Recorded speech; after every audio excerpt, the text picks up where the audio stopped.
Hello everyone, welcome back to Academic Origin. ये है tissues का सेकंड लेक्चर जिसमें हम लोग एनिमल टिश्यूज़ के बारे में बातें करेंगे। इससे पहले वाला जो लेक्चर है वो आपको टिश्यूज़ के बारे में बताता है, एग्जैक्टली टिश्यूज़ क्या होते हैं, और साथ साथ हमारा जो पहला टॉपिक है दैट इज़ प्लांट टिश्यूज़ वो हम लोग कवर कर चुके हैं, जिसमें मेरिस्टेमेटिक टिश्यू, परमानेंट टिश्यू, इन सब के बारे में डिटेल डिस्कशंस हम लोगों ने कर लिया है। अगर आपको ये बातें नहीं समझ में आ रही है कि मैं क्या बोल रही हूँ, तो आपको क्या करना होगा, आपको जाना होगा डिस्क्रिप्शन में, वहाँ पे अवेलेबल है प्लेलिस्ट, टिश्यूज़ का लेक्चर आपको मिल जाएगा। टिश्यूज़ को हम लोगों ने 2 लेक्चर में कवर करने की कोशिश की है। फर्स्ट लेक्चर ऑलरेडी अपलोड हो चुका है और ये है टिश्यूज़ का सेकेंड लेक्चर। तो चलिए आगे बढ़ते हैं और आज टिश्यूज़ को कवर कर लेते हैं।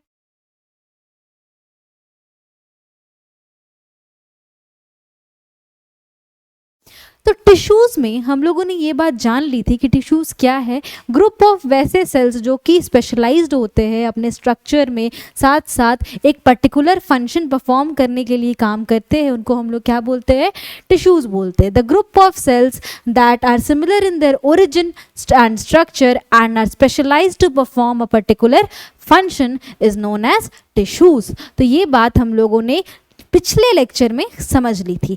आज हम लोग डिस्कस करेंगे एनिमल टिश्यूज़। जैसे प्लांट्स और एनिमल्स दोनों अलग अलग होते हैं, दोनों का ऑर्गेनाइजेशन अलग अलग तरीके से होता है। तो प्लांट्स का जो टिश्यूज़ है वो प्लांट्स के अलग अलग फंक्शंस को किस तरीके से परफॉर्म करते हैं, इसके बारे में हम लोगों ने बातें की थी। आज हम लोग बात करेंगे एनिमल के जो टिश्यूज़ है वो आपस में किस तरीके से काम करते हैं, क्या क्या फंक्शंस परफॉर्म करते हैं, क्या उनका रोल होता है, ताकि वो जो एनिमल का जो फंक्शनिंग है वो प्रॉपरली हो सके।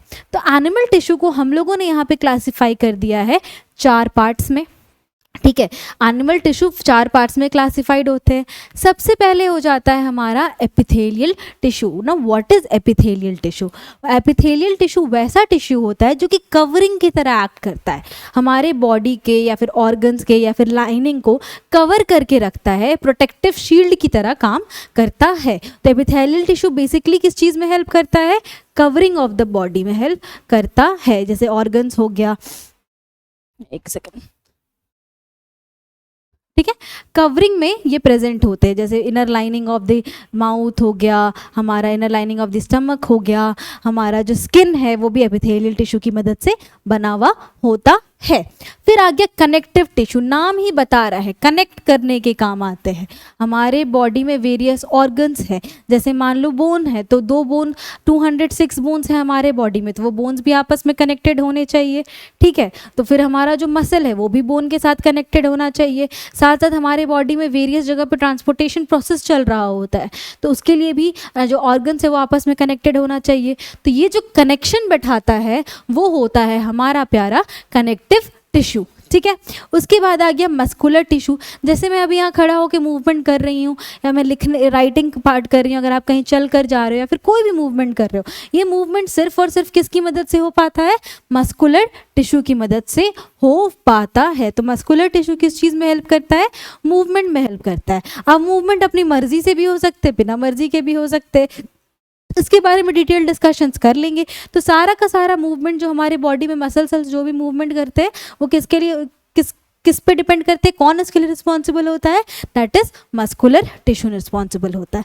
एंड उसके बाद हम लोग डिस्कस करेंगे नर्वस टिश्यू के बारे में। नर्वस टिश्यू क्या होता है? हमारे बॉडी में जो इन्फॉर्मेशन है उसको ट्रांसमिट करने के लिए, मतलब एक जगह से दूसरी जगह मैसेजेस को ले जाने के लिए मेजर रोल कौन प्ले करता है? नर्वस टिश्यू प्ले करता है। यानी कि सेंस ऑर्गन से ब्रेन तक इन्फॉर्मेशन ले जाने के लिए, ब्रेन से सेंस ऑर्गन तक इन्फॉर्मेशन ले जाने के लिए कौन सा टिश्यू रिस्पॉन्सिबल होता है?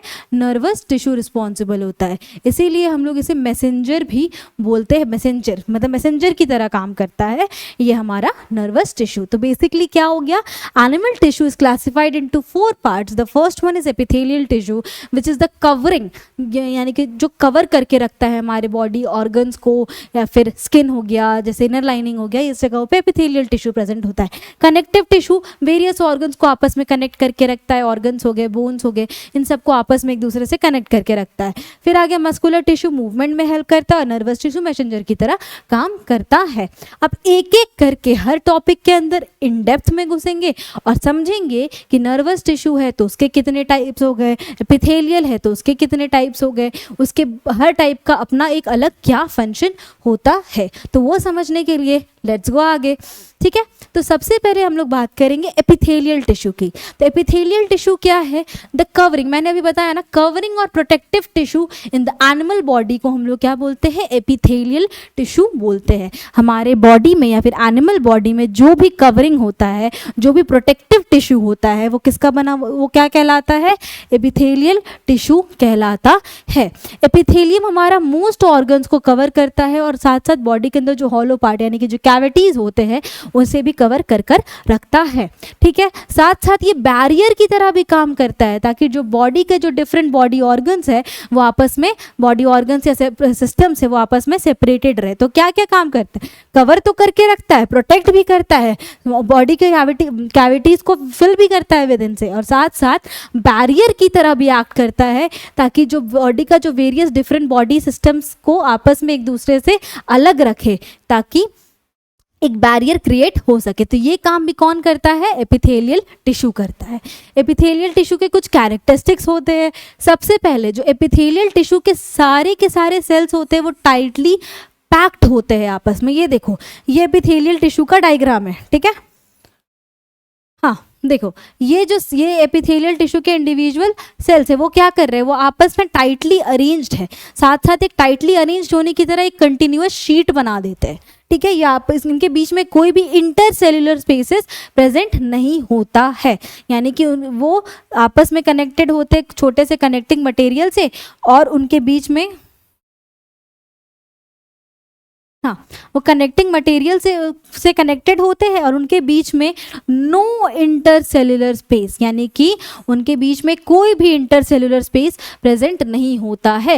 What do I mean by intercellular spaces? Intercellular spaces क्या होते हैं? दो सेल्स यानी कि बहुत सारे सेल्स के बीच में जो स्पेसेस प्रेजेंट होते हैं उनको हम लोग इंटरसेल्युलर स्पेसेस बोलते हैं। ये डायग्राम देख करके आप लोगों को पता चल रहा होगा कि इनके बीच में कोई भी इंटरसेल्युलर स्पेसेस प्रेजेंट नहीं होता है। तो पहला कैरेक्टरिस्टिक्स तो टाइटली पैक्ड होते हैं और एक कंटिन्यूअस शीट बना लेते हैं। दूसरा, ये कोई भी इंटरसेल्युलर स्पेस इनके बीच में प्रेजेंट नहीं होता है। थर्ड पॉइंट क्या है? All epithelium usually separated from the underlying tissue bye extracellular fibrous basement membrane, यानी कि कहना ये चाहता है ये लाइन कि जो सारा एपिथेलियल टिश्यू, जैसे यहाँ पे देखना, हाँ यहाँ पे जो ये एक एपिथेलियल टिश्यू का डायग्राम है। ठीक है, इसके ऊपर भी तो एक एपिथेलियल टिश्यू होगा, इधर भी तो एक एपिथेलियल टिश्यू होगा, तो बहुत सारे एपिथेलियल टिश्यूज प्रेजेंट होंगे। तो वो आपस में एक दूसरे से कैसे सेपरेटेड रहते हैं? इनके नीचे प्रेजेंट होता है एक बेसमेंट मेम्ब्रेन। क्या प्रेजेंट होता है? एक बेसमेंट मेम्ब्रेन प्रेजेंट होता है। अगर मैं आप लोगों को एक सेकंड,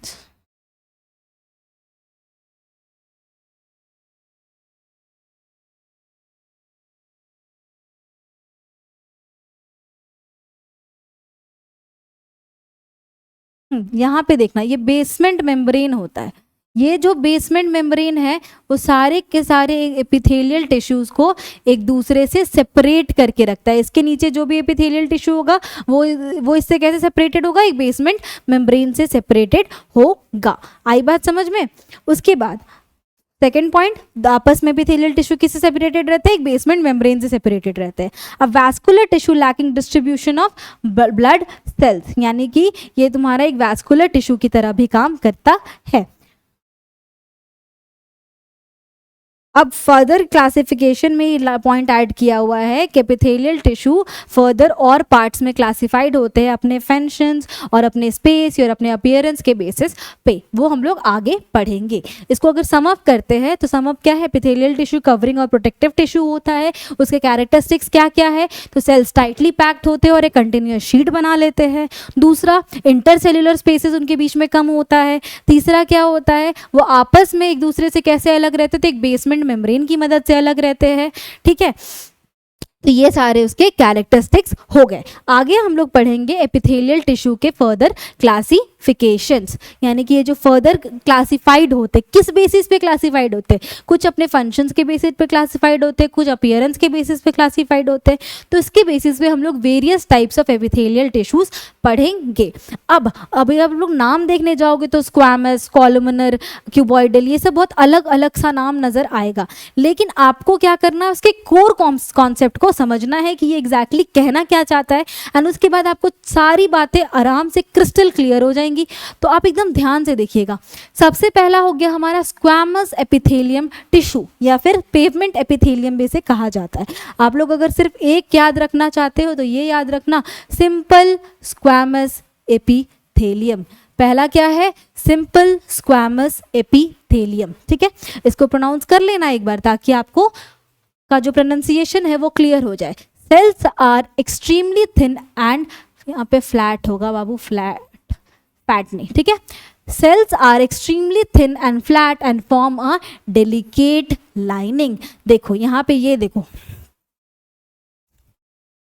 हाँ, ये इंडिविजुअल सेल है, ये भी एक सेल है, ये भी एक सेल है, यहाँ पे भी एक सेल है। तो ये जो सेल्स होते हैं ना, वो कैसे हैं, वो पतले पतले होते हैं और फ्लैट होते हैं। कैसे होते हैं, एकदम फ्लैट होते हैं, ठीक है। तो सिंपल स्क्वैमस एपिथेलियम टिश्यू के सेल्स कैसे होंगे, एकदम फ्लैट प्रेजेंट होंगे, फ्लैट होंगे और पतले होंगे, ठीक है। अपीयरेंस उनका समझ में आ गया कैसा होता है, कि पतले पतले होते हैं और फ्लैट होते हैं इस तरीके से। और नीचे इनका बेसमेंट मेम्ब्रेन तो होता ही है, तो एक बेसमेंट मेम्ब्रेन होगा और उसके ऊपर जो एपिथेलियम टिश्यू है, स्क्वैमस एपिथेलियम टिश्यू है, उसका जो इंडिविजुअल सेल्स होगा वो कैसा होगा, थिन और फ्लैट होगा, ठीक है। ये कहाँ प्रेजेंट होता है, ये प्रेजेंट होता है ईसोफेगस, यानी कि हमारा जो फूड पाइप है उसके लाइनिंग में प्रेजेंट होगा। हमारा जो माउथ है उसका इनर लाइनिंग में प्रेजेंट होगा।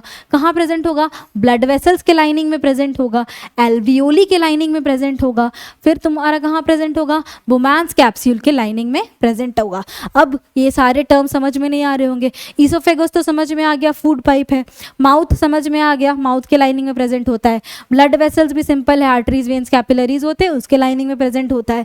एल्वियोली क्या है मैम, तो हमारा जो लंग्स होता है वहाँ पे एंड में एक एल्वियोली प्रेजेंट होता है, जिसकी मदद से क्या हो जाता है, ईजिली एब्जॉर्ब कर पाते हैं हम लोग ऑक्सीजन को। हमारा जो एल्वियोली प्रेजेंट होता है वो ईजिली एब्जॉर्ब कर पाता है ऑक्सीजन को, तो इसीलिए वो एल्वियोली ऑफ द लंग्स भी लिखा हुआ है। वहाँ पे भी कौन सा मेम्ब्रेन प्रेजेंट होता है, तो simple squamous epithelium tissue present होता है।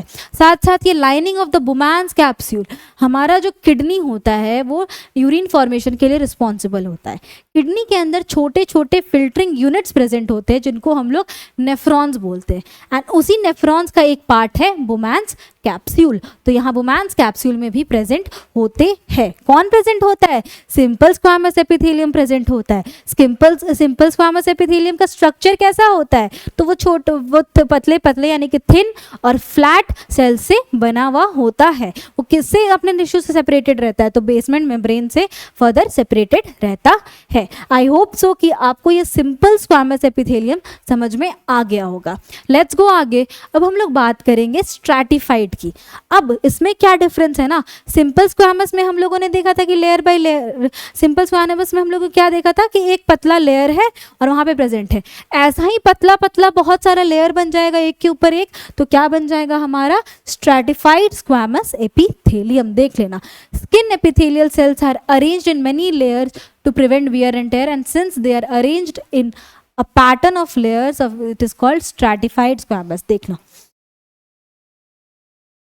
एक डायग्राम देखना, यहाँ पे ये बेसमेंट मेम्ब्रेन हो गया, इसके ऊपर ऐसे ऐसे करके सेल्स प्रेजेंट है। ये क्या बना दिया था, ये सिंपल फ्लैट सेल्स प्रेजेंट है।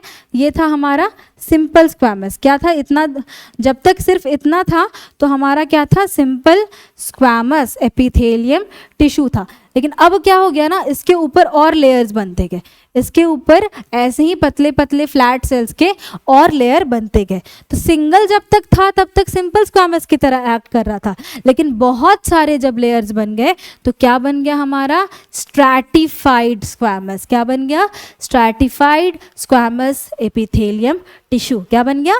Stratified squamous epithelium tissue.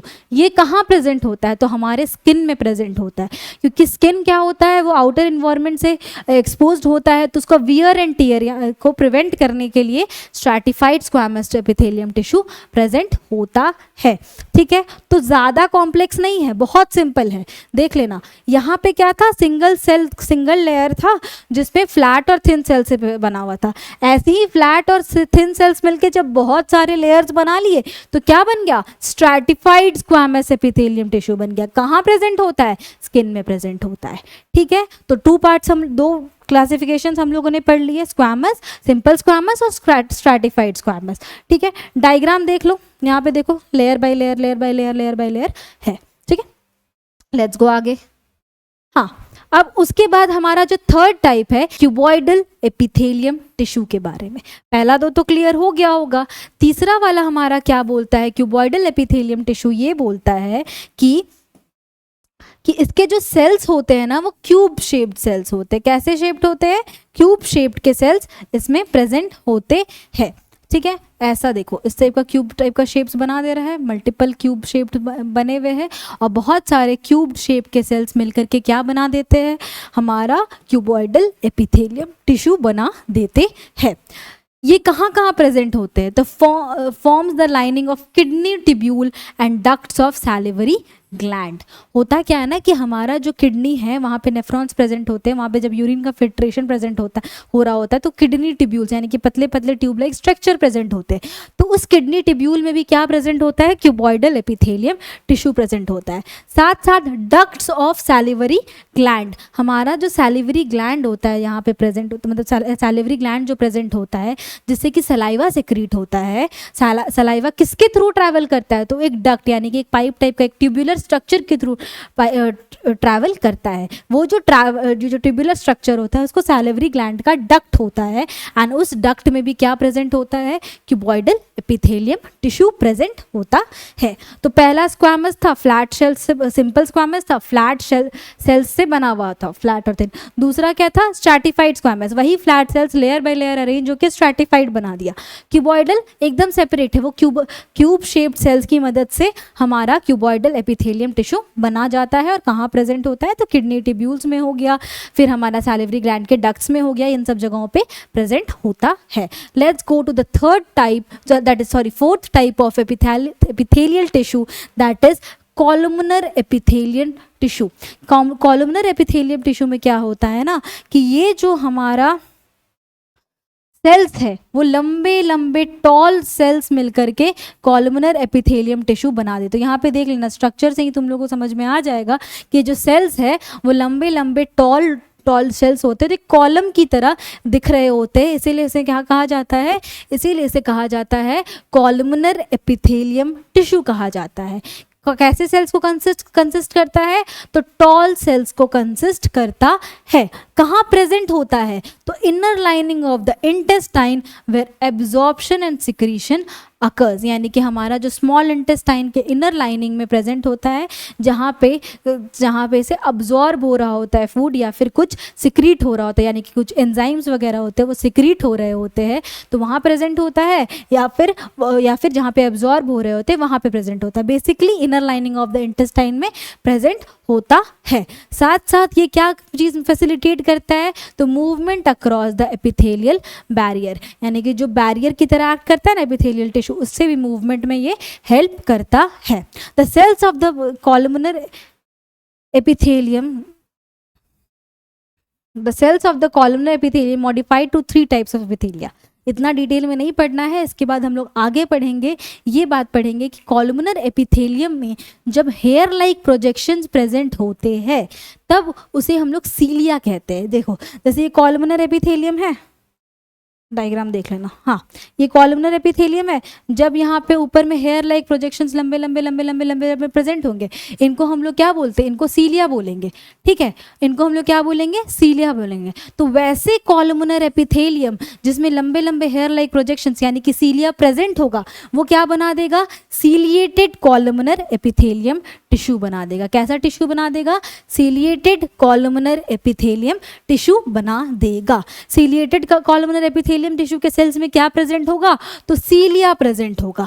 ठीक है, ये किस चीज में हेल्प करता है? तो छोटे छोटे पार्टिकल्स के मूवमेंट में ये हेल्प करता है। कहाँ प्रेजेंट होगा? तो रेस्पिरेटरी ट्रैक्ट में प्रेजेंट होगा, साथ साथ फैलोपियन ट्यूब्स में प्रेजेंट होगा। फैलोपियन ट्यूब्स क्या है? तो हमारा जो फीमेल्स होती हैं, फीमेल्स में ओवरीज प्रेजेंट होता है। तो ओवरी से जब एग रिलीज होता है तो वो फैलोपियन ट्यूब के द्वारा के थ्रू वो ट्रैवल करके यूटेरस तक जाता है। तो वो हमारा हो गया fallopian tube. And fallopian tube में भी कैसा एपिथेलियम टिश्यू प्रेजेंट होता है? Ciliated columnar epithelium tissue present होता है। साथ साथ और कहाँ प्रेजेंट होता है? रेस्पिरेटरी ट्रैक्ट में, यानी कि नोज से लेकर लंग्स तक का जो रास्ता होता है वहाँ पे भी क्या प्रेजेंट होते हैं? Ciliated columnar epithelium tissue. ये था हमारा क्या? Fifth type of epithelium tissue. ये फिफ्थ टाइप किससे बना? कॉलमनर एपिथेलियम ही थोड़ा सा एडवांस होकर के क्या बना दिया? सीलिएटेड कॉलमनर एपिथेलियम टिश्यू बना दिया। लेट्स गो आगे। अब हम लोग बात करेंगे ग्लैंडुलर एपिथेलियम टिश्यू के बारे में। ये जो ग्लैंडुलर एपिथेलियम टिश्यू ये कैसे बनता है ना, कुछ एपिथेलियम सेल्स जो होते हैं वो धीरे धीरे धीरे धीरे धीरे धीरे अपना स्पेशलाइज फंक्शंस एक्वायर कर लेते हैं और क्या बन जाते हैं? ग्लैंड सेल्स बना देते हैं। क्या बना देते हैं? ग्लैंड सेल्स बना देते हैं। और ये जो ग्लैंड्स होते हैं वो कुछ सर्टेन सब्सटेंसेस को सिक्रीट करने में हेल्प करते हैं। ठीक है, तो सिंस वो कुछ सर्टेन सब्सटेंसेस को सिक्रीट करने में हेल्प करने लगते हैं तो वो सर्टेन सब्सटेंसेस क्या हो गए? हार्मोन्स हो गए या फिर एंजाइम्स हो गए, ये सब को सेक्रीशन में हेल्प करने लगते हैं। तो एपिथेलियम सेल्स ही अपना स्पेशलाइज्ड फंक्शंस ले लेते हैं, एडिशनल स्पेशलाइजेशन ले लेते हैं और ग्लैंड सेल्स बन जाते हैं जो फर्दर कुछ सब्सटेंसेस को सेक्रीशन में हेल्प करते हैं। सब्सटेंसेस कैसे होंगे? हार्मोन्स हो गया, एंजाइम्स हो गया, ये सब के सेक्रीशन में हेल्प करते हैं। होता क्या है ना कि हमारा जो एपिथेलियल टिश्यू है उसका कभी कभी उसका कुछ पोर्शन इनवर्ड की तरह वो फोल्ड हो जाता है, वो इनवर्ड फोल्ड हो जाता है, जिसके कारण वो मल्टी सेलुलर ग्लैंड की तरह एक्ट करना शुरू हो जाता है। एंड उसी टाइम पे ये क्या बन जाता है? ग्लैंडुलर एपिथेलियम टिश्यू बन जाता है। ठीक है, क्या बन जाता है? ग्लैंडुलर एपिथेलियम टिश्यू बन जाता है। तो आई होप सो कि आपको ये सारी बातें एपिथेलियल टिश्यू के बारे में क्लियर हो गई होंगी। कितने टाइप्स हम लोगों ने पढ़ा एपिथेलियल टिश्यू के? तो सबसे पहला हम लोगों ने पढ़ा सिंपल स्क्वैमस। क्या पढ़ा था? सिंपल स्क्वैमस, यानी कि वो क्या होंगे? फ्लैट सेल्स से बने हुए होते हैं, सिंगल लेयर के होते हैं। ठीक है, यही सिंपल स्क्वैमर जब मल्टीपल लेयर्स बना देते हैं तो क्या कह जाते हैं? स्ट्रैटिफाइड स्क्वैमस बन जाते हैं। क्या बन जाते हैं? स्ट्रैटिफाइड स्क्वैमस एपिथेलियम टिश्यू बन जाते हैं। उसके बाद वैसा एपिथेलियल टिश्यू जो कि क्यूब शेप्ड सेल से बना हुआ हो जाता है वो क्या कहलाने लगता है? क्यूबॉइडल एपिथेलियल टिश्यू कहलाने लगता है। ठीक है, उसके बाद क्या हो गया? वैसे एपिथेलियल टिश्यू जो लंबे लंबे कॉलम्स वाले सेल से बने होते, लंबे लंबे सेल से बने हुए होते, वो क्या बन जाते हैं? कॉलमनर एपिथेलियम टिश्यू बन जाते हैं। क्या कहला देते हैं? कॉलमनर एपिथेलियम टिश्यू बना देते हैं। वैसे कॉलमनर एपिथेलियम टिश्यू जिनमें कि लंबे लंबे हेयर लाइक प्रोजेक्शंस प्रेजेंट होते हैं, जिनको हम लोग सीलिया बोलते हैं, वो क्या बना देते हैं? सीलिएटेड कॉलमनर एपिथेलियम टिश्यू बना देंगे। क्या बना देंगे? सीलिएटेड कॉलमनर एपिथेलियम टिश्यू बना देंगे। एंड उसके बाद कुछ एपिथेलियल टिश्यू अपना एडिशनल स्पेशलाइजेशन के बाद क्या काम करने लगते हैं? ग्लैंड की तरह एक्ट करने लगते हैं। उनका जो एपिथेलियल टिश्यू है वो इनवर्ड की तरफ फोल्ड हो जाता है। एंड जैसे ही इनवर्ड की तरफ वो फोल्ड हो जाता है वो मल्टी सेलुलर ग्लैंड्स की तरह एक्ट करने लगता है। एंड उस केस में उसे क्या बोलेंगे? Glandular epithelium tissue. Glandular epithelium tissue बोलेंगे। तो बहुत कॉम्प्लेक्स नहीं है, बहुत सिंपल है। सिर्फ उसका शेप याद रखो एंड उसका फंक्शन याद रखो, काम हो जाएगा। जैसे ही अगर आप उसका शेप याद रखोगे और लोकेशन याद रखना कि कहाँ पे वो लोकेटेड है, कौन सा किडनी ट्यूब्स में, कौन ईसोफेगस में, कौन कहाँ लोकेटेड है, उससे ज़्यादा इससे कुछ नहीं पूछा जाएगा। एकदम एकदम अगर आप उसे लाइन बाय लाइन ऐसे देखते जाओगे तो ये चीज़ें बहुत आसानी से क्लियर हो जाएंगी, टेंशन नहीं लेना है। आगे बढ़ते हैं, हम लोगों ने बात किया था कनेक्शन की, यानी कि कनेक्टिव टिश्यू की, यानी कि जब बहुत सारे ऑर्गन्स, बहुत सारे पार्ट्स प्रेजेंट होते हैं तो उनको आपस में कनेक्टेड होना ज़रूरी है, इसीलिए यहाँ पे आ जाता है कनेक्टिव टिश्यू। कनेक्टिव टिश्यू क्या करता है, ये एक स्पेशलाइज्ड होता है, क्या चीज़ में स्पेशलाइजेशन किया हुआ होता है, to connect the various body organs. Body के जो वेरियस ऑर्गन्स है उनको आपस में कनेक्ट करने के लिए कौन रिस्पॉन्सिबल होता है, कनेक्टिव टिश्यू रिस्पॉन्सिबल होता है। It connect bone to each other, मतलब 206 अगर बोन प्रेजेंट है तो उनको भी तो आपस में कनेक्ट करना पड़ेगा ना, तो उसके लिए कौन होता है, कनेक्टिव टिश्यू होता है।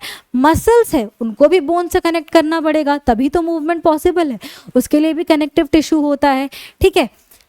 Bind tissues and give support to various tissues, बहुत सारे वेरियस बॉडी पार्ट्स के को भी सपोर्ट प्रोवाइड करने के लिए रिस्पॉन्सिबल होता है कनेक्टिव टिश्यू, ठीक है। उसके कुछ कैरेक्टरिस्टिक्स फीचर्स है, ये जो सेल होता है कनेक्टिव टिश्यू का वो लिविंग होता है। कैसे, ये टिश्यू में कैसे सेल्स ज़्यादातर प्रेजेंट होते हैं, लिविंग सेल प्रेजेंट होते हैं, लूजली स्पेस्ड होते हैं, यानी कि इनके बीच में जो स्पेस है मतलब वो बहुत टाइटली पैक नहीं होते, थोड़ा दूर दूर पैक होते हैं, इसलिए से लूजली स्पेस्ड होते हैं। एंड एक इंटर सेलुलर मैट्रिक्स में वो एम्बेडेड होते हैं, यानी कि इंटर सेलुलर स्पेसेस उनमें ज़्यादा प्रेजेंट होता है।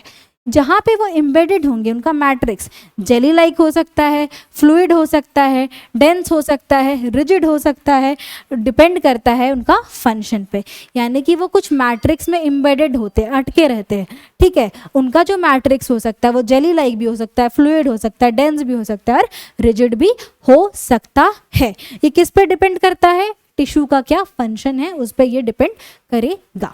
लेट्स गो आगे एंड हम लोग बात करेंगे various types of connective tissue की। तो सबसे पहले अब जो वेरियस टाइप्स है उनको आप अलग अलग, अगर आप एनसीईआरटी में देखोगे तो अलग अलग बाइफरकेट करके ऐसे ही टाइप्स पढ़ा दिए गए हैं। यहाँ हम लोगों ने उसे 3 कैटेगरीज में बांट करके पढ़ाने की कोशिश की है, दोनों जगहों पे बातें सेम की गई है, ठीक है। तो सबसे पहले क्या हो गया, कनेक्टिव टिश्यू प्रॉपर, एंड उसके बाद हम लोग कनेक्टिव टिश्यू प्रॉपर पढ़ेंगे, फिर स्केलेटल टिश्यू पढ़ेंगे, फिर फ्लूइड टिश्यू पढ़ेंगे, ठीक है। तो कनेक्टिव टिश्यू प्रॉपर ये क्या होता है, पैकिंग टिश्यू की तरह भी काम करता है, इसलिए इसको कॉमनली पैकिंग टिश्यू का नाम दिया जाता है। इनके फर्दर 3 टाइप्स होते हैं, एरोलर, फाइब्रस और एडिपोज। जो एरोलर टिश्यू होता है वो कहाँ प्रेजेंट होता है, वो वेरियस अदर टिश्यूज़ के बीच में प्रेजेंट होता है, वो गैप को फिल करने में काम आता है। फिर एडिपोज टिश्यू क्या होता है, वो हमारे बॉडी में जो स्किन है उसके अंडरलाइनिंग लेयर में हर जगह पे वो क्या होता है, वो बटा हुआ होता है, और मेनली किस चीज़ से कंसर्न होता है, स्टोरेज ऑफ फैट से। अगर हम लोग, हमारा बेली फैट है ये है, वहाँ पे जो स्किन का अंडरलाइनिंग लेयर में एडिपोज टिश्यू प्रेजेंट होता है, और एडिपोज टिश्यू किस चीज़ में हेल्प करता है, तो स्टोरेज ऑफ फैट में हेल्प करता है। यहाँ पे देख लेना एडिपोज टिश्यू, ये देखो ये एडिपोज टिश्यू का डायग्राम है और ये एरोलर टिश्यू का डायग्राम है। बोलोगे मैम आपने फाइब्रस टिश्यू मिस कर दिया, तो फाइब्रस टिश्यू को पढ़ाने के लिए पहले आप लोग ये जान लो कि हमारा जो बॉडी होता है उसमें बोन्स प्रेजेंट होते हैं और मसल्स भी प्रेजेंट, मतलब और भी बहुत सारे ऑर्गन्स प्रेजेंट होते हैं, पर मेजरली हम लोग इन सब की बात करेंगे। तो अगर बहुत सारे बोन्स हैं तो उनको भी आपस में कनेक्टेड होना होगा, तो बोन को बोन से कनेक्ट करने के लिए भी एक टिश्यू रिस्पॉन्सिबल होगा, और मसल्स को मसल्स से कनेक्ट करने के, मसल्स को बोन से कनेक्ट करने के लिए भी एक टिश्यू रिस्पॉन्सिबल होगा। तो फाइब्रस कनेक्टिव टिश्यू का क्या काम होता है, वो बोन को बोन से कनेक्ट या फिर बोन को मसल से कनेक्ट करने में हेल्प करते हैं। इसके बेसिस पे कौन किसको कनेक्ट कर रहा है, उसके बेसिस पे फाइब्रस टिश्यू 2 पार्ट्स में क्लासिफाइड है, टेंडन्स और लिगामेंट्स। टेंडन्स क्या करते हैं ना, वो मसल्स को, they connect muscles with skeletal tissues, यानी कि मसल्स को वो बोन्स या कार्टिलेज से कनेक्ट करते हैं। किससे कनेक्ट करते हैं, बोन्स को या मसल्स को वो बोन्स या कार्टिलेज से कनेक्ट करते हैं। और वहीं पे हमारा जो ये क्या था, लिगामेंट है, वो कनेक्ट करता है स्केलेटल टिश्यू को एक दूसरे से, यानी कि बोन को किससे कनेक्ट करेगा, बोन से कनेक्ट करेगा। सुन लो, बोन लिगामेंट बोन, ये याद रखना, बोन लिगामेंट बोन, यानी कि बोन को बोन से कनेक्ट करने के लिए कौन रिस्पॉन्सिबल है, लिगामेंट रिस्पॉन्सिबल है, ठीक है। बोन टेंडन, मसल्स, यानी कि या फिर मसल, टेंडन, बोन्स। मसल को बोन्स या फिर कार्टिलेज से कनेक्ट करने के लिए कौन रिस्पॉन्सिबल है? टेंडन्स रिस्पॉन्सिबल है। ठीक है, फिर से एक रिकैप करते हैं। कनेक्टिव टिश्यू क्या होते हैं? वो पैकिंग टिश्यू की तरह एक्ट करते हैं। एरोलर या फिर रूज कनेक्टेड टिश्यू वेरियस टिश्यूज के बीच में प्रेजेंट होता है। फाइब्रस टिश्यू क्या किस चीज़ में हेल्प करता है? तो जो स्केलेटल टिश्यू है उसको मसल से कनेक्ट करने के लिए या फिर दोनों को आपस में कनेक्ट करने के लिए हेल्प करता है। जैसे कि बोन को बोन से कनेक्ट करेगा तो लिगामेंट कहलाएगा, बोन को मसल से कनेक्ट करेगा तो टेंडन कहलाएगा। एडिपोज टिश्यू किस चीज़ में हेल्प करता है? तो स्टोरेज ऑफ फैट में प्रेजेंट हेल्प करता है। कहाँ प्रेजेंट होता है? तो स्किन के बिलो प्रेजेंट होता है। It is where it is present? It is present below the skin. ठीक है, आई होप सो कि आपको ये सारी बातें क्लियर हो गई होंगी। ठीक है, आगे बढ़ते हुए हम लोग बात करेंगे। बोलोगे मैम आप पिछले वाले में बार बार डिस्कस कर रहे थे कि पिछले वाले स्लाइड में आपने नाम लिया था स्केलेटल टिश्यू का। ये देखो, तो स्केलेटल टिश्यू एग्जैक्टली क्या होता है, इसका एग्जैक्टली क्या काम है, आइए हम लोग जानते हैं। स्केलेटल टिश्यू भी एक तरीके का कनेक्टिव टिश्यू होता है। ठीक है, स्केलेटल टिश्यू दो पार्ट्स में क्लासिफाइड होते हैं। The first one is cartilage and the other one is bone. Cartilage क्या प्रोवाइड करता है? तो सपोर्ट, फ्लेक्सिबिलिटी प्रोवाइड करता है बॉडी के वेरियस पार्ट्स को, और साथ साथ बोन को स्मूथ करके भी रखता है जॉइंट्स वगैरह में। कार्टिलेज क्या होता है? सॉफ्ट होता है बहुत ज़्यादा। ठीक है, किस चीज़ में हेल्प करता है? तो एक तो फ्लेक्सिबिलिटी और सपोर्ट प्रोवाइड करता है। कहाँ कहाँ प्रेजेंट होता है? तो नोज में प्रेजेंट होगा, ईयर में प्रेजेंट होगा, ट्रैकिया में प्रेजेंट होगा, लैरिंग्स में प्रेजेंट होगा। यहाँ पे ईयर लोब्स में भी प्रेजेंट कौन सा प्रेजेंट होता है? कार्टिलेज। यहाँ पे भी, सॉरी ईयर लोब्स बोल रहे हैं, यहाँ पे भी क्या प्रेजेंट होता है? कार्टिलेज प्रेजेंट होता है। यहाँ पे देखना, ये देखो यहाँ पे कार्टिलेज प्रेजेंट है। ये ट्रैकिया है, ट्रैकिया में भी कार्टिलेज प्रेजेंट होता है। यहाँ पे हमारा जो बोन है, दो बोन्स को के बीच का जो जॉइंट है उसको भी सॉफ्ट करने के काम कौन आता है? कार्टिलेज आता है। लैरिंग्स हमारा वॉइस बॉक्स है, वहाँ पे भी क्या प्रेजेंट होता है? कार्टिलेज प्रेजेंट होता है। तो कार्टिलेज क्या करता है? सबसे पहले तो क्या प्रोवाइड करेगा? सपोर्ट और फ्लेक्सिबिलिटी प्रोवाइड करेगा। साथ साथ हमारा जो बोन का सरफेस है उसको भी स्मूदन करता है। इसके लिए दो बोन्स का जो जॉइंट होता है वहाँ पे भी वो प्रेजेंट होता है। और कहाँ कहाँ प्रेजेंट होता है? नोज में प्रेजेंट होगा, ईयर में प्रेजेंट होगा, ट्रैकिया में प्रेजेंट होगा, लैरिंग्स में प्रेजेंट होगा। नेक्स्ट हमारा क्या है? नेक्स्ट है हमारा बोन। बहुत ज़्यादा स्ट्रॉन्ग और नॉन फ्लेक्सिबल टिश्यू होता है। क्या कभी तुमने यहाँ जॉइंट पास तो मूव हो जाता है, क्या तुमने कभी कोशिश किया कि इसको मूव करके दिखाओ? नहीं, ये अपना रिजिड, वो अपना रिजिड शेप करके देख करके रखा हुआ है, वो मुड़ेगा नहीं। यहाँ से ये वाला जो पार्ट है वो नहीं मुड़ेगा, अगर उसको मुड़ेगा तो फिर वो डायरेक्ट टूटेगा। ठीक है, तो वो क्या होता है? नॉन फ्लेक्सिबल हो, कुछ भी कर लो वो नहीं हिलेगा, वो फ्लेक्सिबल बिल्कुल भी नहीं होता है। ज़्यादा उससे फ्लेक्सिबिलिटी करोगे तो फिर वो टूट जाएगा। ठीक है, तो ड्यू टू ये किसकी वजह से इतना फ्लेक्सिबल नहीं होता है और इतना स्ट्रांग होता है? फोस्फोरस और कैल्शियम की वजह से। यानी कि बोन्स में क्या प्रेजेंट हो, तो किसकी वजह से होता है? वो फोस्फोरस और कैल्शियम का प्रेजेंस होता है, जो कि उसको इतना स्ट्रांग और नॉन फ्लेक्सिबल बनाता है। आई बात समझ में? तो ये था हमारा कनेक्टिव टिश्यू का सेकंड वाला, दैट इज स्केलेटल टिश्यू, जिसके दो पार्ट्स में क्लासिफाइड है, कार्टिलेज और बोन्स। ठीक है, कनेक्टिव टिश्यू का फर्स्ट 3 पार्ट्स में क्लासिफाइड। जब आप बुक देखोगे एनसीईआरटी तो आप लोग को डायरेक्टली कैसे पढ़ा दिया, वहाँ पे टक टक टक लिखा होगा, ब्लड के बारे में लिख दिया गया होगा, कार्टिलेज, फिर बोन्स के बारे में, फिर टेंडन्स के बारे में, फिर लिगामेंट्स के बारे में। यहाँ पे फर्दर उसको क्लासीफाई करके पढ़ाया गया। तो कन्फ्यूज बिल्कुल भी नहीं होना है कि यहाँ एक्स्ट्रा दिख रहा है वहाँ कम दिख रहा है, वैसा कुछ नहीं है। ठीक है, आगे हम लोग बढ़ते हुए फ्लूइड कनेक्टिव टिश्यू की बात करेंगे। यानी कि हमारा बॉडी में एक फ्लूइड रन कर रहा होता है और वही फ्लूइड एक कनेक्टिव टिश्यू की तरह भी एक्ट करता है। इनके इसके 2 पार्ट्स है, ब्लड एंड लिम्फ। दोनों को हम लोग एक एक करके कवर करेंगे। सबसे पहले बात करते हैं ब्लड की। अगर अभी यहाँ पे मैं अपना हैंड्स को कट कर दूँ, यहाँ से ब्लड गिरने लगेगा, तो वो जो रेड कलर का लिक्विड हमारे बॉडी में प्रेजेंट होता है, फ्लूइड जो प्रेजेंट होता है, उसे हम लोग क्या बोलते हैं? ब्लड बोलते हैं। ये फ्लूइड, ब्लड के 2 पार्ट्स होते हैं। एक तो वो फ्लूइड मैट्रिक्स कंटेन करता है, जिसको हम लोग क्या बोलेंगे? प्लाज्मा बोलेंगे। वो क्या कंटेन करता है? फ्लूइड मैट्रिक्स कंटेन करता है, जिसको हम लोग क्या बोलेंगे? प्लाज्मा बोलेंगे। एंड जिसके अंदर बहुत सारे छोटे छोटे ब्लड सेल्स फ्लोट कर रहे होते हैं, जिसको हम लोग ब्लड सेल्स या फिर ब्लड कॉर्पस्कल्स बोलते हैं। देख लेना, यहाँ पे एक डायग्राम बनाने की कोशिश मेरी छोटी सी, ठीक है?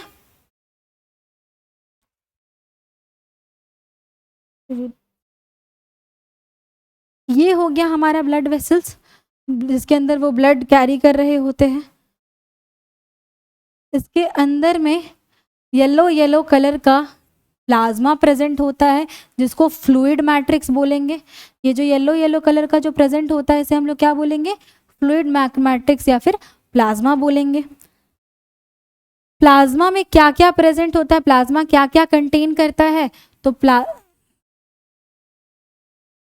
क्या क्या कंटेन करता है, तो प्लाज्मा कंटेन करता है प्रोटीन्स, ठीक है, वाटर,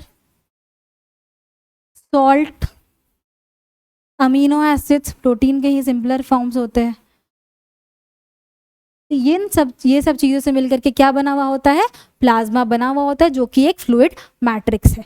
अब उसके अंदर क्या होते हैं, उसके अंदर वेरियस तरीके के ब्लड कॉर्पस्कल्स या फिर ब्लड सेल्स प्रेजेंट होते हैं। एक तो हमारा रेड कलर का ब्लड सेल्स प्रेजेंट होता है। कैसा प्रेजेंट होता है, रेड कलर का ब्लड सेल्स प्रेजेंट होता है, जिसे हम लोग क्या बोलते हैं, RBC, यानी कि रेड ब्लड सेल्स प्रेजेंट होते हैं। जिसके अंदर क्या प्रेजेंट होता है, जिसके अंदर प्रेजेंट होता है एक पिगमेंट जो कि उसे ग्रीन कलर, जो कि उसे रेड कलर प्रोवाइड करता है, जिसका नाम क्या है, हेमोग्लोबिन। तो RBCs क्या हो गए, डिस्क शेप्ड सेल्स होते हैं जिनके पास होता है हेमोग्लोबिन, जो कि उनको क्या प्रोवाइड करता है, रेड कलर प्रोवाइड करता है, ठीक है। उसके बाद और क्या प्रेजेंट होता है, उसके बाद हमारे बॉडी में वाइट ब्लड सेल्स भी प्रेजेंट होते हैं। वाइट ब्लड सेल्स क्या होते हैं, इनका कोई फिक्स शेप नहीं होता है। वाइट ब्लड सेल्स का क्या होता है, कोई भी फिक्स शेप नहीं होता है। ये किस चीज़ में हेल्प करते हैं, तो WBCs यानी कि वाइट ब्लड सेल्स, इनको बोला जाता है सोल्जर्स ऑफ द बॉडी। ये बॉडी में जितने भी फॉरेन मटेरियल्स आएंगे उनसे फाइट करने में हेल्प करते हैं। तो ये वाइट ब्लड सेल्स का काम था। और उसके बाद प्रेजेंट होता है प्लेटलेट्स। उसके बाद क्या प्रेजेंट होते हैं, उसके बाद प्रेजेंट होते हैं कुछ प्लेटलेट्स प्रेजेंट होते हैं। कुछ प्लेटलेट्स जो होते हैं, प्लेटलेट्स का क्या काम होता है, तो अगर तुम्हारे बॉडी में कभी कट लग गया तो थोड़े देर के बाद तुम देखोगे कि ब्लड का जो फ्लो है वो रुक जाता है। ये ब्लड का फ्लो क्यों रुक जाता है, ब्लड का फ्लो रुक जाता है क्योंकि प्लेटलेट्स जो आते हैं वो ब्लड को क्लॉट कर देते हैं, यानी कि ब्लड का फ्लो को रोक देते हैं। तो क्या हो गया, फ्लूइड कनेक्टिव टिश्यू का पहला पार्ट हो गया ब्लड।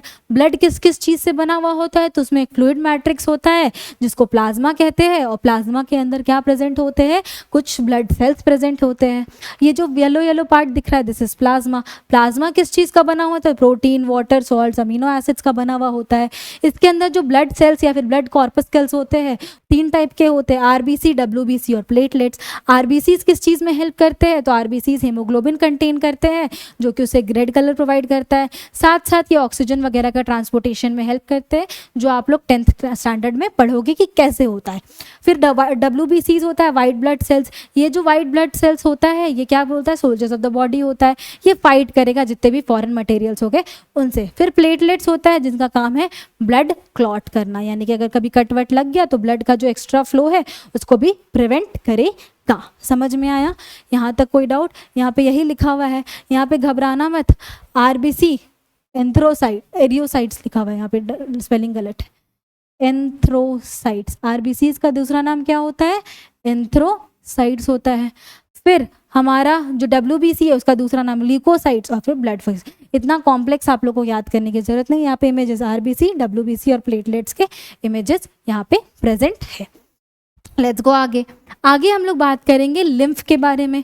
तो लिम्फ क्या है, लिम्फ कलरलेस फ्लूइड है जिसमें प्लाज्मा और वाइट ब्लड सेल्स प्रेजेंट होता है। लिम्फ क्या है, कलरलेस फ्लूइड है जिसमें सिर्फ और सिर्फ प्लाज्मा और WBC प्रेजेंट होता है।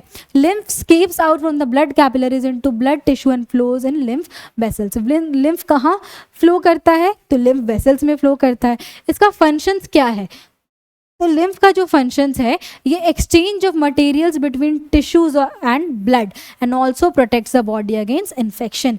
ये जो टिश्यूज और ब्लड के बीच में जो इंफॉर्मेशन का एक्सचेंज होता है वो लिम्फ के मदद से होता है। साथ साथ ये क्या करते हैं, बॉडी को इन्फेक्शन से प्रोटेक्ट करके भी रखते हैं, ठीक है।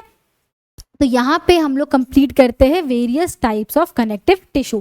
कनेक्टिव टिश्यू को हम लोगों ने 3 पार्ट्स में क्लासीफाई करके पढ़ा, कनेक्टिव टिश्यू प्रॉपर, फिर skeletal tissue, skeletal connective tissue and fluid connective tissue, and उसके फर्दर बाइफर्फिकेशंस हम लोगों ने पढ़ लिए। अब कुछ डिफरेंसेस देख लेते हैं। हम लोगों ने 2 स्केलेटल कनेक्टिव टिश्यू पढ़ा था, बोन और कार्टिलेज।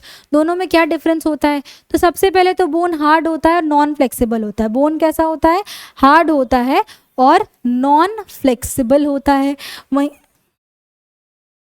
बोन हार्ड होता है और नॉन फ्लेक्सिबल होता है, वहीं कार्टिलेजेस फ्लेक्सिबल होते हैं। ठीक है। ब्लड वेसल्स बोन्स में प्रेजेंट होता है, ब्लड वेसल्स कार्टिलेजेस में एब्सेंट होते हैं। बोन के अंदर कैविटी होता है, कैविटी यानी कि वहाँ प्रेजेंट होता है, वहीं कार्टिलेज में कैविटीज एब्सेंट होते हैं। बोन पोरस होता है, कार्टिलेजेस नॉन पोरस होते हैं। तो ये है आपका 3 to 4 points of difference between bones and cartilages. वैसे ही ब्लड और लिम्फ के बारे में कुछ पॉइंट्स ऑफ डिफरेंस पढ़ लेते हैं। ब्लड रेड इन कलर होता है due to the presence of haemoglobin. Lymph किसका? वाइट इन कलर होता है। It flows in blood vessels, ये लिम्फ वेसल्स में फ्लो करता है। कहाँ फ्लो? पहले तो कलर बता दो, ये रेड कलर का होता है, किसकी वजह से? हेमोग्लोबिन के प्रेजेंस की वजह से। ये वाइट कलर का होता है, ये ब्लड वेसल्स में फ्लो करता है, ये लिम्फ वेसल्स में फ्लो करता है। ये RBCs are present, RBCs are absent. Blood में क्या होता है? RBCs प्रेजेंट होते हैं, वहीं लिम्फ में RBCs एब्सेंट होते हैं। ठीक है। तो यहाँ तक का जो हम लोगों ने टॉपिक पढ़ा उसमें कनेक्टिव टिश्यू कवर हो जाता है with points of difference. Next हम लोग पढ़ेंगे मस्कुलर टिश्यू। तो मस्कुलर टिश्यू क्या होता है? अब हम लोग कोई भी मूवमेंट कर रहे होते हैं वो पॉसिबल होता है मस्कुलर टिश्यू की वजह से। चाहे वो मूवमेंट अपनी मर्जी से कर रहे हो, चाहे वो मूवमेंट अपनी मर्जी से हम लोग नहीं कर रहे होते हैं। कंसिस्ट ऑफ इलोंगेटेड सेल्स कॉन मसल फाइबर्स। मस्कुलर टिश्यू में क्या होता है? कुछ इलोंगेटेड सेल्स होते हैं। क्या होते हैं? कंसिस्ट ऑफ इलोंगेटेड सेल्स, जिनको हम लोग मसल फाइबर्स बोलते हैं। क्या बोलते हैं? मसल फाइबर्स बोलते हैं। अब these tissue help in various types of movement of body parts. हमारे जो वेरियस बॉडी मूवमेंट्स होते हैं वो किसकी वजह से होते हैं? मस्कुलर टिश्यू की वजह से होते हैं। मस्कल्स क्या करते हैं ना? कॉन्ट्रैक्ट और जब भी हम लोग कोई मूवमेंट कर रहे होते हैं उसमें मसल का एक पार्ट कॉन्ट्रैक्ट कर रहा होता है, दूसरा रिलैक्स कर रहा होता है। यही जो कॉन्ट्रैक्शन और रिलैक्सेशन होता है, इसी की वजह से क्या होता है? बॉडी में मूवमेंट हो पाता है। सबसे पहला हो गया मसल। अब ये जो कॉन्ट्रैक्शन और रिलैक्सेशन होता है वो किसकी वजह से हो पाता है? तो मसल्स का जो कॉन्ट्रैक्शन और रिलैक्सेशन होता है वो स्पेशल प्रोटीन्स की मदद से होता है, जिसको हम लोग बोलते हैं कॉन्ट्रैक्टाइल प्रोटीन। क्या बोलते हैं? Contractile protein. ये जो कॉन्ट्रैक्टाइल प्रोटीन है यही बॉडी के जो मसल्स है उनको कॉन्ट्रैक्ट करने में हेल्प करता है। कॉन्ट्रैक्टाइल प्रोटीन के कुछ एग्जाम्पल है, जैसे मायोसिन, एक्टिन, टोपोरिन, ट्रोपोमाइसिन। ये सब कुछ एग्जाम्पल्स है, जान लो, याद रखने की ज़रूरत नहीं है। बट हाँ, ये याद रखना कि कॉन्ट्रैक्टाइल प्रोटीन की वजह से मूवमेंट होता है, जो कि कॉन्ट्रैक्ट और रिलैक्स करने में हेल्प करता है मसल्स को। मसल्स मूवमेंट तब कॉज करेगा जब वो कॉन्ट्रैक्ट कर रहा होगा और साथ साथ रिलैक्स कर रहा होगा। कॉन्ट्रैक्शन और रिलैक्सेशन किसकी वजह से होता है? तो कॉन्ट्रैक्टाइल प्रोटीन की वजह से होता है। ठीक है। जो मस्कुलर टिश्यू है उसके भी हम लोग 3 टाइप्स पढ़ेंगे। सबसे पहले तो एक्शंस जान लो। कुछ ऐसे मूवमेंट्स होते हैं जो हम लोग अपने मर्जी से करते हैं, जैसे चलना, फिरना, लिखना। ये सारे एक्शंस हम लोग अपने मर्जी से करते हैं, इसमें हमारा कंट्रोल होता है। हम लोग जब चाहे रुक सकते हैं, जब चाहे स्टार्ट कर सकते हैं। तो वैसे एक्शंस को हम लोग बोलते हैं वॉलंटरी एक्शंस। लेकिन वहीं हमारे सर्टेन एक्शंस होते हैं जो हमारे बस में नहीं होते, लाइक ब्रीदिंग, ठीक है, हार्ट बीट। तो वैसे एक्शंस जो हमारे बस में नहीं होते उनको हम लोग इनवॉलंटरी एक्शंस कहते हैं। और वैसे ही वॉलंटरी और इनवॉलंटरी एक्शंस को कंट्रोल करने के लिए 2 अलग अलग मसल्स, यानी कि 2 अलग अलग टाइप्स ऑफ मसल्स रिस्पॉन्सिबल होते हैं। तो सबसे पहले अगर हम लोग वॉलंटरी एक्शंस की बात करें तो वॉलंटरी एक्शंस को कंट्रोल करने वाले मसल्स होते हैं, वॉलंटरी एक्शंस को कंट्रोल करने वाले मसल्स हमारे होते हैं वॉलंटरी मसल्स। ठीक है। वॉलंटरी एक्शंस को कौन से मसल्स कंट्रोल करेंगे? वॉलंटरी मसल्स कंट्रोल करेंगे। ठीक है।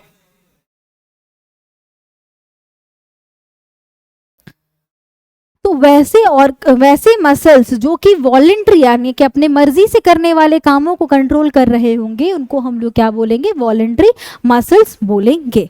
दे आर ऑल्सो कॉल्ड, इनको स्केलेटल मस्कुलर टिश्यू भी बोला जाता है, क्योंकि वो क्या होते हैं, वो जनरली किससे अटैच होते हैं, बोन से अटैच होते हैं। जैसे ये वाला मसल्स हो गया, ये सब किससे डायरेक्टली अटैच्ड है, बोन से अटैच्ड है, इसीलिए इसे स्केलेटल मस्कुलर टिश्यू भी कहा जाता है। ठीक है, तो पहले तो इसका नाम हो गया वॉलेंट्री मसल्स। क्यों? क्योंकि ये वॉलेंट्री एक्शंस को कंट्रोल करते हैं। वॉलेंट्री एक्शंस अगर हो रहे होते हैं तो वो हमारे वॉलेंट्री मसल्स के कॉन्ट्रैक्शन और रिलैक्सेशन के कारण हो रहे होते हैं। इन मसल्स को स्केलेटल मस्कुलर टिश्यू भी कहा जाता है, क्योंकि जनरली ये लोग कनेक्टेड होते हैं बोन्स से, इसीलिए उसे क्या कहा जाता है, स्केलेटल मस्कुलर टिश्यू कहा जाता है। ठीक है, फिर कई बार क्या होता है ना, they are also called striated muscular tissue, because हमारा जो मस्कुलर टिश्यू होता है उसमें लाइट और डार्क बैंड्स प्रेजेंट होते हैं। अगर इनका अपीयरेंस का बात करोगे, यहाँ पे डायग्राम भी अवेलेबल है और मैं एक ड्रॉ भी कर रही हूँ, इसमें लाइट और डार्क स्टीरिएशंस प्रेजेंट होते हैं, कुछ लाइट कुछ डार्क स्टीरिएशंस यानी कि स्ट्राइप्स प्रेजेंट होते हैं। एंड सिंस इसमें लाइट और डार्क स्टीरिएशंस प्रेजेंट होते हैं, स्ट्राइप्स प्रेजेंट होते हैं, इसी के कारण इसे स्टीरिएटेड मस्कुलर टिश्यू या फिर स्टीरिएटेड मसल्स या फिर स्ट्राइप्ड मसल्स भी कहा जाता है। तो क्या क्या कहा जाता है, इन्हें स्ट्राइप्ड मसल्स या फिर स्टीरिएटेड मस्कुलर टिश्यू कहा जाता है। क्यों कहा जाता है कि अगर अपीयरेंस वाइज इसमें लाइट और डार्क ऑल्टरनेट स्टीरिएशंस प्रेजेंट होते हैं, बैंड्स प्रेजेंट होते हैं, जिनके कारण इसका नाम क्या पड़ गया, स्टीरिएटेड या फिर स्ट्राइप्ड मस्कुलर टिश्यू।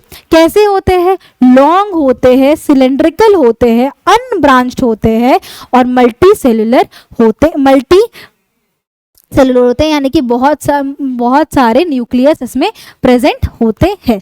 क्या हो गया, तो सबसे पहला पॉइंट तो क्या था कि ये वॉलेंट्री एक्शंस को परफॉर्म करते हैं, इसीलिए इन्हें वॉलेंट्री मसल्स भी कहा जाता है। यहाँ पे देखना, ये लिखा हुआ है voluntary muscles, sorry for the colour जिसके कारण आप लोगों को क्लियरली नहीं नजर आ रहा है।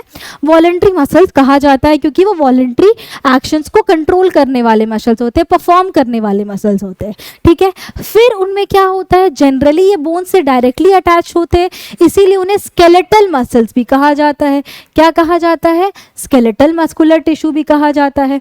ठीक है, और साथ साथ इनका जो अपीयरेंस होता है इसमें लाइट और डार्क ऑल्टरनेट बॉन्ड्स प्रेजेंट होते हैं, ऑल्टरनेट लाइट और डार्क बॉन्ड्स प्रेजेंट होते हैं। और ये जो ऑल्टरनेट लाइट और डार्क बॉन्ड्स प्रेजेंट होते हैं, इन्हें हम लोग क्या बोलते हैं, स्टीरिएशंस बोलते हैं। क्या बोलते हैं, स्टीरिएशंस बोलते हैं, जिसकी वजह से इसका नाम क्या पड़ा, स्टीरिएटेड या फिर स्ट्राइप्ड। क्या पड़ा इनका नाम, स्टीरिएटेड या फिर स्ट्राइप्ड पड़ा।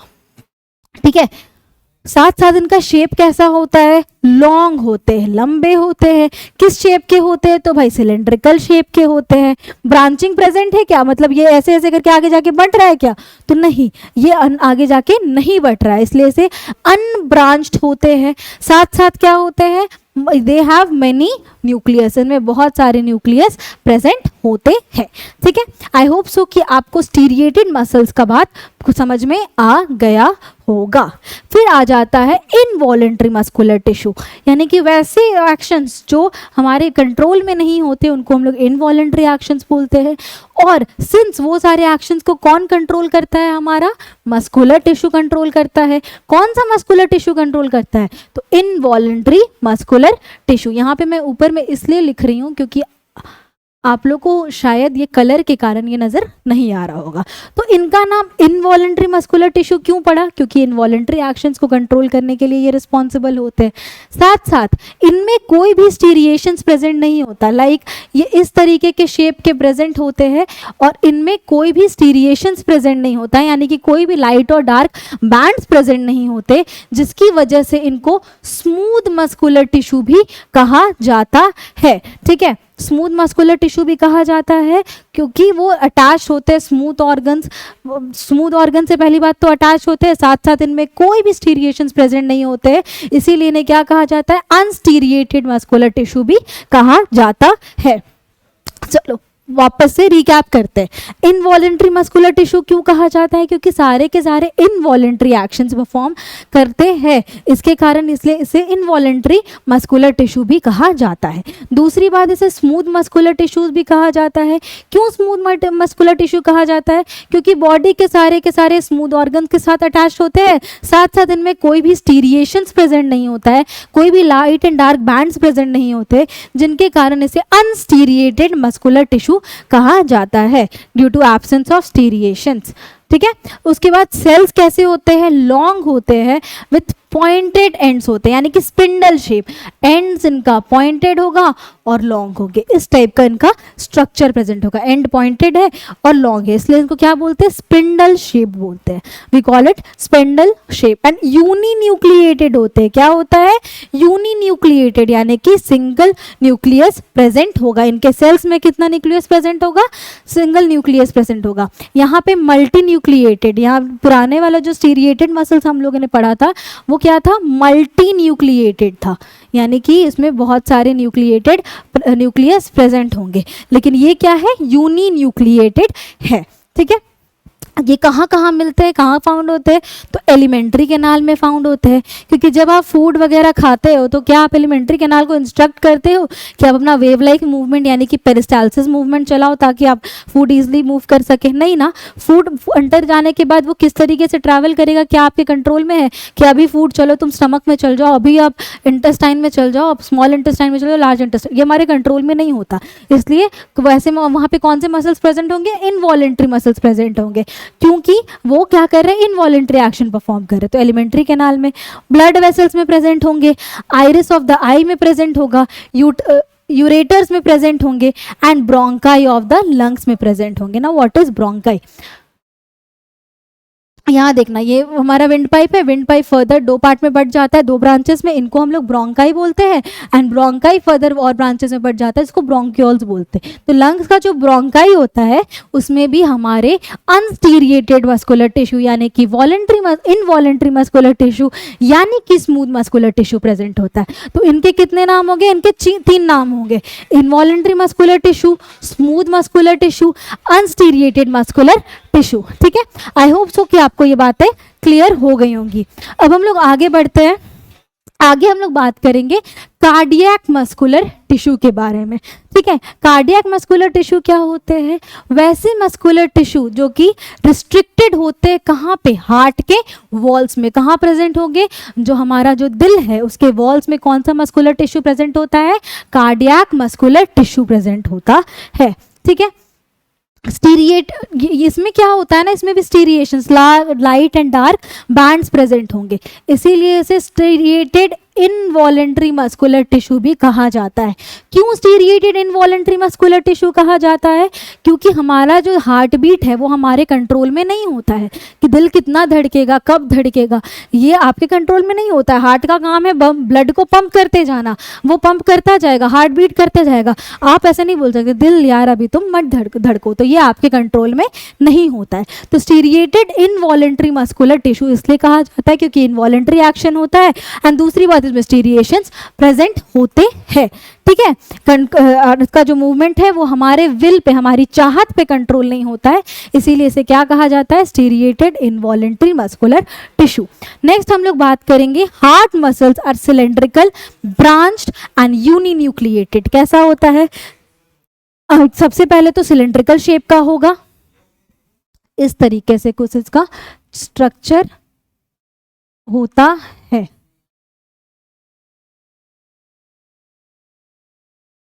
इस तरीके का कुछ ये ब्रांच स्ट्रक्चर्स में प्रेजेंट होते हैं, इनमें स्टीरिएशंस प्रेजेंट होता है, ये ब्रांच्ड होते हैं, एंड साथ साथ कैसा होता है? तो होते हैं यूनी न्यूक्लिएटेड। कैसा होता है? Uninucleated. ठीक है, सम अप करते हैं, कार्डियक मसल्स कहाँ प्रेजेंट होंगे? वॉल्स ऑफ द हार्ट में प्रेजेंट होंगे। इनमें क्या होता है? लाइट डार्क बैंड प्रेजेंट होता है, इसलिए स्टीरिएटेड बोला जाता है। इनवॉलेंट्री एक्शंस का परफॉर्म होता है, क्योंकि हार्ट का जो एक्शन है वो हमारे कंट्रोल में नहीं है, इसलिए इनवॉलेंट्री मस्कुलर टिश्यू भी कहा जाता है, क्योंकि वो जो एक्शन होता है हमारे विल पे कंट्रोल नहीं होता है। हार्ट मसल्स कैसे होते हैं, सिलेंड्रिकल शेप के होते हैं, ब्रांच्ड होते हैं, मतलब ब्रांचेस में बटे हुए होते हैं, और यूनी न्यूक्लिएटेड होते हैं। कैसे होते हैं, यूनी न्यूक्लिएटेड होते हैं। ठीक है, लेट्स गो आगे। अब हम लोग बात करेंगे हमारे आखिरी type, that is nervous tissue की। तो नर्वस टिश्यू क्या होते हैं, नर्वस टिश्यू रिस्पॉन्सिबल होते हैं मैसेजेस कैरी करने के लिए। कहाँ से कहाँ तक, तो सेंस ऑर्गन से बॉडी ब्रेन तक, स्पाइनल कॉर्ड तक, स्पाइनल कॉर्ड ब्रेन से सेंस ऑर्गन्स तक, और वेरियस अदर पार्ट तक जो भी इंफॉर्मेशन का ट्रांसमिशन होता है उसके लिए रिस्पॉन्सिबल होता है हमारा नर्वस टिश्यू। जो नर्वस टिश्यू होता है वो छोटे छोटे सेल्स से बना हुआ होता है, जिसे हम लोग नर्व सेल्स या फिर न्यूरॉन बोलते हैं। ये बात अपने मन मंदिर में बसा लेना कि नर्वस टिश्यू न्यूरॉन यानी कि छोटे छोटे नर्व सेल से बना हुआ होता है। नर्वस टिश्यू का फंक्शनल यूनिट न्यूरॉन है। One of the most important questions जो आप लोग का अभी भी आएगा, एंड आगे स्टैंडर्ड 10th में भी न्यूरॉन के बारे में आप लोग पढ़ेंगे। जो नर्व सेल्स यानी कि जो न्यूरॉन होते हैं वो हाईली स्पेशलाइज्ड होते हैं, किस चीज़ के लिए, for being stimulated and then transmitting the stimulus very rapidly. होता क्या है ना कि हम लोग कोई भी रिएक्शन करते हैं वो किसी ना किसी चीज़ के रिस्पॉन्स पे करते हैं। लाइक अभी किसी स्टूडेंट को किसी टीचर ने थप्पड़ मार दिया तो क्या होगा, उसके रिएक्शन में बच्चा रोएगा या तो गुस्साएगा या तो भागेगा, कुछ भी करेगा। तो ये जो रिस्पॉन्स जनरेट हुआ वो टीचर के थप्पड़ मारने पे आया। ठीक है, तो ये जो स्लैप था वो क्या होगा, स्टिमुलस होगा, यानी कि वैसा एजेंट जो कि आप में चेंज लेकर आएगा वो स्टिमुलस कहलाएगा। तो जैसे ही स्टिमुलस आएगा तो नर्व सेल्स क्या करता है, वो स्टिमुलेट हो जाता है, यानी कि स्टिमुलस को पहचान लेता है, एंड उसके बाद उस स्टिमुलस को क्या करता है, रैपिडली हमारे बॉडी के वेरियस पार्ट्स तक उसको क्या करता है, ट्रांसमिट करना शुरू करता है, भेजना शुरू करता है। इसलिए ये लाइन का यही मतलब है कि nerve cells are highly specialised for being stimulated and then transmitting the stimulus very rapidly from one place to another within the body. ये जो ब्रेन और स्पाइनल कॉर्ड है ये नर्वस टिश्यू से बना हुआ होता है। ब्रेन हो गया, हमारा स्पाइनल कॉर्ड हो गया, वो पूरा का पूरा नर्वस टिश्यू से कंपोज्ड है। पूरा का पूरा ब्रेन और स्पाइनल कॉर्ड किससे बना हुआ है, नर्वस टिश्यू से बना हुआ है। नर्वस टिश्यू का फंक्शनल यूनिट क्या है, न्यूरॉन है। तो आइए न्यूरॉन के बारे में डिटेल डिस्कशन करते हैं। ये हमारा न्यूरॉन का डायग्राम है। न्यूरॉन के मेजरली हम लोग यहाँ पे 3 से 4 पार्ट्स के बारे में पढ़ेंगे। सबसे पहले देख लो, सबसे पहले आ गया हमारा डेंड्राइट। यहाँ पे आप लोगों को क्लियरली नहीं नजर आ रहा होगा, ठीक है। सबसे पहले आ जाता है डेंड्राइट। डेंड्राइट क्या है, ये डेंड्राइट लॉन्ग ब्रांच्ड फाइबर है जो कि सिग्नल को रिसीव करता है। जैसे ही कोई भी सिग्नल आएगा उसको डेंड्राइट क्या कर लेता है, रिसीव कर लेता है। लॉन्ग प्रोटोप्लाज्मिक फ्रेमवर्क टाइप का है, कोई भी सिग्नल आएगा उसको डेंड्राइट, ये जो लंबा लंबा है ये उसको क्या कर लेगा, रिसीव कर लेगा। जैसे ही डेंड्राइट सारे इंफॉर्मेशन को रिसीव कर लेता है वो उसे भेज देता है साइटोन के पास। या ये जो हमारा है सेल बॉडी यानी कि साइटोन है, ठीक है।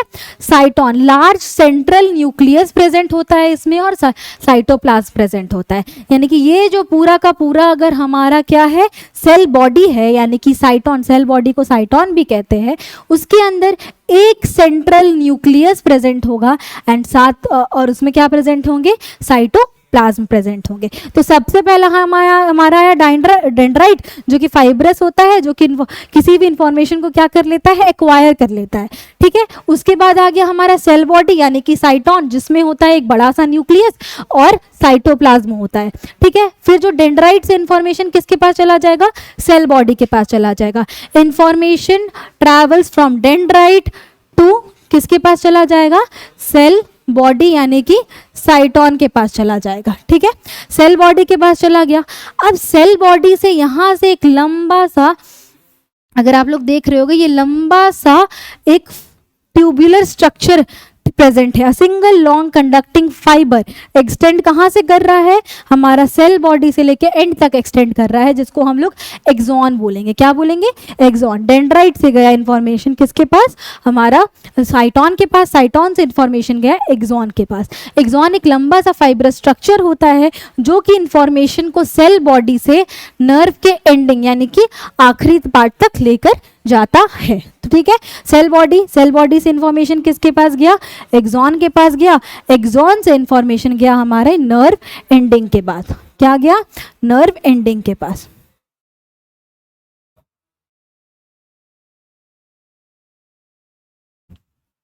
इंफॉर्मेशन किसके पास चला गया, नर्व एंडिंग के पास चला गया, ठीक है। Information went to nerve ending, and nerve ending के पास जैसे चला गया, अब उसके बाद क्या होगा, तो मैम यहाँ पे खत्म हो जाएगा, नहीं, यहाँ पे क्या होगा, यहाँ पे फिर दूसरा न्यूरॉन शुरू हो जाएगा, उसका डेंड्राइट होगा, उसका एक्सॉन होगा। जैसे ही वो न्यूरॉन 1 है उसके बाद न्यूरॉन 2 के पास इंफॉर्मेशन चला जाएगा। ऐसे n नंबर ऑफ न्यूरॉन्स चलते जाएंगे एंड इंफॉर्मेशन ट्रांसमिट होते जाएगा। जैसे मैंने क्लास में एक रो में बच्चे बैठे, उनको एक को कान में कुछ बोला, वो धीरे धीरे करके लोगों को ट्रांसमिट करते जाएंगे। वैसे न्यूरॉन भी एक के बाद इंफॉर्मेशन को ट्रांसमिट करते जाता है, और यही छोटा सा सेल पूरा का पूरा नर्वस सिस्टम को कंस्टिट्यूट करने में के लिए रिस्पॉन्सिबल होता है। नर्व सेल्स के कुछ फंक्शंस करते हैं, पढ़ लेते हैं। सारे के सारे बॉडी एक्टिविटीज़ को ये कंट्रोल करता है, क्योंकि इन्फॉर्मेशन जाएगा तब तो रिएक्शन जनरेट होगा, उसके सारे के सारे बॉडी एक्टिविटीज़ को ये कंट्रोल करता है। उसके बाद सारे के सारे वेरियस बॉडी पार्ट्स को कोऑर्डिनेट करता है बॉडी के फंक्शंस परफॉर्म करने के टाइम पे। क्या करता है, दूसरा पहला पॉइंट बॉडी एक्टिविटीज़ को कंट्रोल करेगा, दूसरा क्या करेगा, सारे वेरियस बॉडी फंक्शंस को कोऑर्डिनेट करेगा, तीसरा क्या करेगा, डेंड्राइट नर्व इम्पल्स को कैरी करेगा, किसकी तरफ, साइटोन के पास भेजता है, साइटोन उसको एक्सॉन के पास भेजता है, एक्सॉन उसको किसके पास भेज देता है, नर्व इम्पल्स को साइटोन से दूर लेकर जाता है, यानी कि एंडिंग की तरफ लेकर जाता है, ठीक है। उसके बाद जैसे ही एंडिंग की तरफ लेकर गया, तो यहाँ पे क्या होता है ना, देखना, एक न्यूरॉन है, अगर मैंने इस तरीके का स्ट्रक्चर कुछ प्रिपेयर किया, ठीक है, एक न्यूरॉन है, इसका एंडिंग है, ठीक है, तो इसका एंडिंग है, फिर यहाँ से दूसरा न्यूरॉन शुरू हो रहा है, दूसरा न्यूरॉन यहाँ से न्यूरॉन 1, ये न्यूरॉन 1 है और ये न्यूरॉन 2 है, तो यहाँ से दूसरा न्यूरॉन शुरू हो रहा है। तो दोनों के शेप, एक न्यूरॉन का जो नर्व एंडिंग है और दूसरा का जो डेंड्राइट है, दोनों के शेप में डिफरेंस है, तो वो आपस में इंटरलॉक नहीं हो पाता है, तो दोनों के बीच में एक स्पेस प्रेजेंट होता है। तो ये स्पेस जो दो न्यूरॉन्स के बीच में प्रेजेंट होता है, उसे हम लोग बोलते हैं साइनैप्स। क्या बोलते हैं, साइनैप्स। साइनैप्स क्या है, the junctional gap between the junction और the region of union of axon of one and dendrite of other. एक के एक्सॉन एंडिंग यानी कि नर्व एंडिंग और दूसरे न्यूरॉन का डेंड्राइट का जो मीटिंग पॉइंट होता है, जो जंक्शन होता है, उसको हम लोग साइनैप्स बोलते हैं। अगर ये भी बोल सकते हो, the junctional gap between the two neurons is called हमारा साइनैप्स, ठीक है। तो नर्व सेल्स के बारे में बातें हम लोगों ने कर ली। अब हम लोग डिफरेंस देख लेते हैं एक्सॉन और डेंड्राइट के बाद में। डेंड्राइट एक या एक से ज़्यादा हो सकता है, एक्सॉन हमेशा सिंगल होता है नंबर में, ठीक है। It is small in size and, देखो यहाँ पे एंड स्पेलिंग में ए छूट गया है, ठीक है। It is small size and is always branched, ये it is long and may not be branched. Dendrite बहुत सारे प्रेजेंट होते हैं, वो ब्रांच्ड होते हैं। एक्सॉन क्या होता है, सिंगल होता है नंबर में, वो ब्रांच्ड नहीं होता है, ठीक है। It conduct nerve impulses away from साइटोन and it देखो, अब ये जो साइटोन था यानी कि जो सेल बॉडी था, एक सेकेंड, ये जो सेल बॉडी था, एक्सॉन क्या कर रहा था, इससे दूर लेके जा रहा था, अवे लेके जा रहा था, लेकिन डेंड्राइट क्या कर रहा था, इसके टूवर्ड्स लेके जा रहा था। तो यही थर्ड पॉइंट ऑफ डिफरेंस है, ठीक है। अब जो इन्फॉर्मेशन ट्रैवल कर रहा होता है वो किस फॉर्म में ट्रैवल करता है, केमिकल्स के फॉर्म में या फिर इलेक्ट्रिकल सिग्नल्स के फॉर्म में ट्रैवल करता है, एंड जैसे हम लोग क्या बोलते हैं, नर्व इम्पल्स बोलते हैं। नर्व इम्पल्स क्या है, जो भी इंफॉर्मेशन केमिकल्स या फिर इलेक्ट्रिकल सिग्नल्स के फॉर्म में पास कर रहे होते हैं न्यूरॉन्स में, उसे हम लोग क्या बोलते हैं, नर्व इम्पल्स बोलते हैं, ठीक है। आई होप सो कि आपको नर्वस सिस्टम के बारे में, नर्वस टिश्यू के बारे में बातें क्लियर हो गई होंगी। तो आज हम लोगों ने बात की एनिमल टिश्यू की। एनिमल टिश्यू के बारे में डिटेल डिस्कशन किया। सबसे पहले हम लोगों ने एपिथेलियल टिश्यू पढ़ा, उसके 6 टाइप्स पढ़े। उसके बाद हम लोगों ने क्या पढ़ा, उसके बाद कनेक्टिव टिश्यू पढ़ा, उसके क्लासिफिकेशन को हम लोगों ने 3 पार्ट में बांट कर पढ़ा। उसके बाद मस्कुलर टिश्यू के 3 टाइप्स डिस्कस किए, एंड लास्ट में हमारा नर्वस टिश्यू और उसका फंक्शनल सेगमेंट दैट इज हमारा न्यूरॉन, इसके बारे में हम लोगों ने डिटेल डिस्कशन कर लिया है। अगर ये सारी बातें आपको समझ में आ गई हैं तो ये सारे इतना ही बात आप लोगों को टिश्यूज में जानना था, एंड 2 लेक्चर्स में हम लोगों ने टिश्यू को कर लिया है सक्सेसफुली खत्म। आपको आई होप सो कि ये सारी बातें समझ में आ गई होंगी, हो गई होंगी क्रिस्टल क्लियर। अब हम लोग मिलेंगे next chapter that is improvement in food resources के साथ। तब तक के लिए थैंक यू, टेक केयर।